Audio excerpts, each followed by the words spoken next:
Good Morning Business, la pépite. Il est 6h16, la pépite de Lorraine Goumeau qui va nous ouvrir effectivement l'appétit. Oui. Il faut dire que le matin, on en a bien besoin de manger.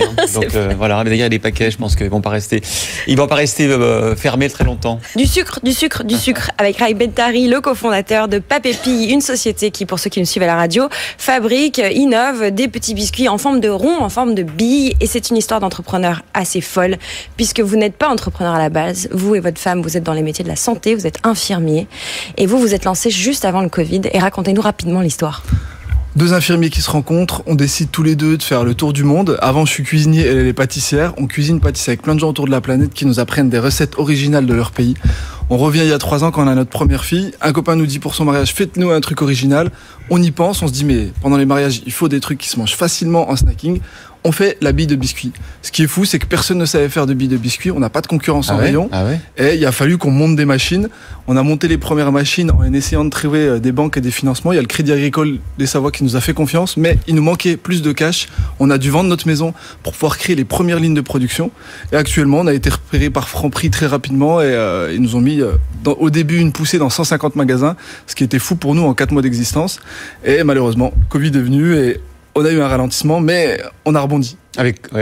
Donnez-nous des exemples de recettes pour qu'on écoutez, on a fait la corne de gazelle en forme de bille. Petite bille gazelle. Oui, tout le monde rigole, c'est plus une grosse corne, c'est petit, c'est léger, c'est facile à manger. C'est le goût qui compte, mais il y a aussi coco, noisette, d'après ce que je vois. Voilà, il y a la noisette de Turquie, il y a le coco du Brésil, ça s'appelle le Beijinhos, et on lance une nouvelle gamme prochainement.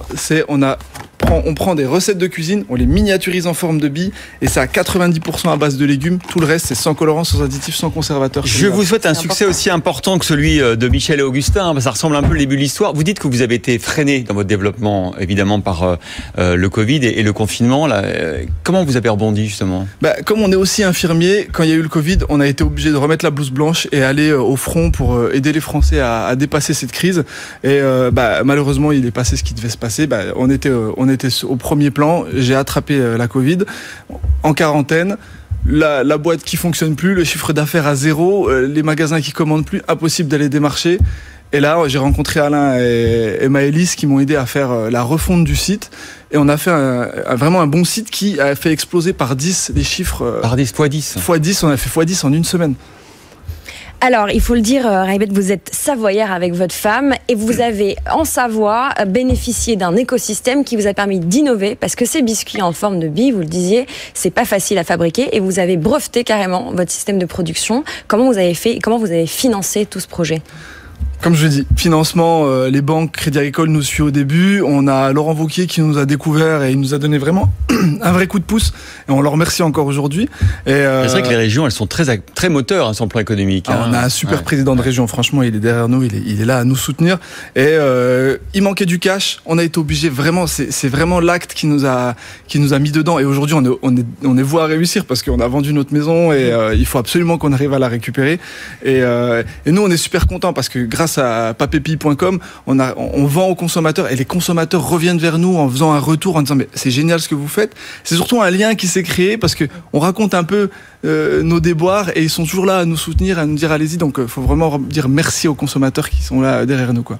C'est des produits de grignotage malgré tout, mais vous le disiez tout à l'heure, c'est fabriqué avec beaucoup de légumes à l'intérieur de. Alors ceux-là, c'est des biscuits gourmands. Ceux-là, c'est vraiment des biscuits qui sont. Vous les trouverez nulle part ailleurs parce que c'est brevetables. Là, par exemple, on prend vraiment des vraies recettes de cuisine et on en fait. Donnez-nous un exemple, une recette qui va carburer. Là, il y a chouchouka, il y a un curry masala des Indes, il y a une recette du Pérou. On a vraiment l'impression de manger les plats en miniature. Je vous en ai ramené, vous goûterez. Vous mettrez sur votre Instagram. Ce que vous en pensez. D'où ça vous vient, cet esprit entrepreneurial incroyable, fantastique. Quand vous racontez votre histoire, c'est tout ce qu'on aime, c'est-à-dire prendre des risques, innover, développer son business. Ça vous vient d'où ? Parce que à l'origine, c'est pas votre. Vraiment, on a un duo. Moi, j'ai une femme qui est exceptionnelle et qui me pousse vers le haut depuis que je l'ai rencontrée. Et c'est vraiment ça mon moteur actuellement. Après, il y a beaucoup d'histoires de couples dans la cuisine et dans la pâtisserie. Les Michalak, par exemple, c'est aussi un couple moteur. Il faut être deux pour avoir cette ambition entrepreneuriale. Elle serait pas là et j'y arriverai pas et elle vous dira la même chose, donc c'est vraiment un duo. Un mot sur la suite, vous êtes en pleine levée de fonds, c'est aussi pour ça qu'on vous reçoit ce matin. Vous êtes avec Franprix en ce moment déjà distribué dans à peu près 250 magasins en France. Qu'est-ce que vous envisagez pour la suite ? Là, on a rencontré un ingénieur agroalimentaire qui est en train de rentrer au capital, donc on est en train de réussir en partie notre levée de fonds. Là, vraiment, on a un outil qui fonctionne hyper bien. On a industrialisé une partie de notre process, et là, on peut aller en France partout. On va pouvoir développer plus de 10 tonnes par mois, et on a vraiment besoin d'investisseurs, mais de smart investisseurs. Il faut que vous rencontriez Michel et Augustin pour qu'ils vous on les a rencontrés, mais bon, impossible. Ah ouais, le fondateur de Feed, ça peut être intéressant, mais bon, ils ont une clause de non-concurrence, donc ils ne peuvent pas venir nous aider. Il a quelques petits conseils comme ça. Il nous en a donné. Augustin a pris le temps, il a pris son téléphone, il nous a aidés. Mais là, on a vraiment besoin d'investisseurs et de spécialistes dans le retail, parce que, comme vous l'avez entendu, on est infirmier. Donc moi, aller démarcher, on fait des petits coups des fois comme Franprix qui nous a élu. Ça coûte combien d'ailleurs? Ceux-ci, ils sont à 2,95 €. Alors le gros sachet pour ceux qui nous suivent à la radio. Oui, c'est des sachets, c'est des grands sachets de 100 grammes. On a des petits sachets de 30 grammes qui font les goûter des enfants comme ça. D'accord. Et on a ceux-là, on n'a pas encore les prix parce que c'est vraiment de l'ino et on va les sortir prochainement. Les billes apéro, 90% de légumes. On va goûter tout ça. Merci Ray Bettari, cofondateur de Papépille, d'être venu ce matin dans Good Morning Business, la pépite de Lorraine Goumeau. Tout de suite, la France qui